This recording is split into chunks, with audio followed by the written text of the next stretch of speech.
The Trial of the Chicago 7 is written and directed by Aaron Sorkin and has an ensemble cast of Sacha Baron Cohen, Eddie Redmayne, Joseph Gordon-Levitt, Yahya Abdul-Mateen II, and Mark Rylance.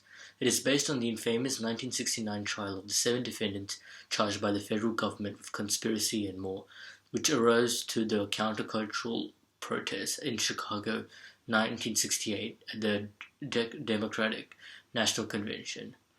Aaron Sorkin is considered by many to be one of the greatest screenwriters alive today, and he proves that very well with this movie. The dialogue in the movie is really well written, it's fast, it's witty, and it's important going into the film that one realizes that this is a dialogue movie. This similar to The Social Network or Steve Jobs or any other movie he's written. This is a much of a dialogue movie. There isn't any explosions. Most of the movie's in a courtroom. We really get there's a few scenes of protest, but other than that, this is a mostly courtroom drama, and in that sense, it really does succeed because you really do care about these characters, actually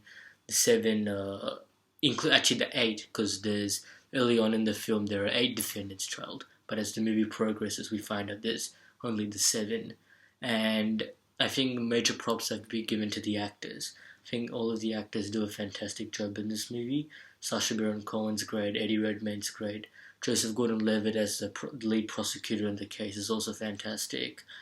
And it's actually hard to find a standout in this movie because everyone does their role so perfectly. Everyone fits it so perfectly. That has to go to a major praise has to go towards the casting director for that, because everyone is casted so perfectly in this film. And much like Sorkin's other films, this does feel like it is heavily reliant on his screenplay, as this is his second film that he's directed, and you can tell that he is much better of a writer than he is a director.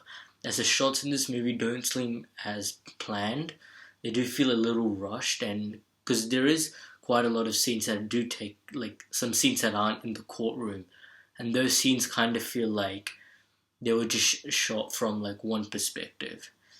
And another thing that could confuse some people is the amount of flashbacks. We go from past to present quite often, and sometimes it's a little hard to know, oh, okay, so that was in the present, and that's what caused this specific character to say that. And in that sense, I did find it a little distracting at points, and it was a little hard to catch up where everyone was. But despite a few of those issues, I think this is a brilliant film. It's brilliantly acted, brilliantly written. And I think it's kind of scary because this film is still kind of relevant to this point of day, especially like considering the Black Lives Matter protests and just protests all around the world.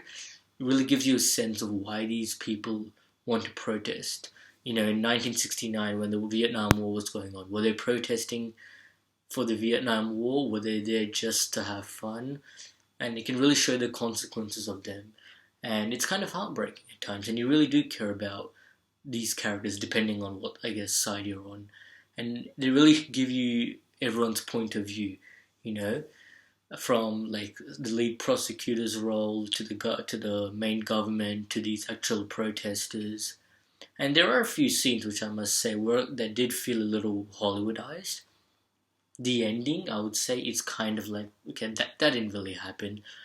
That doesn't really happen in a courtroom, and some of the dialogue can feel a tiny bit cheesy, but Aaron Sorkin has done such a brilliant job of writing this script that I think you can easily overlook those problems. This movie comes out on Netflix, or it already came out on Netflix yesterday on the October 16th, and I would highly recommend giving this movie a watch. And I'm going to give it an 8 out of 10.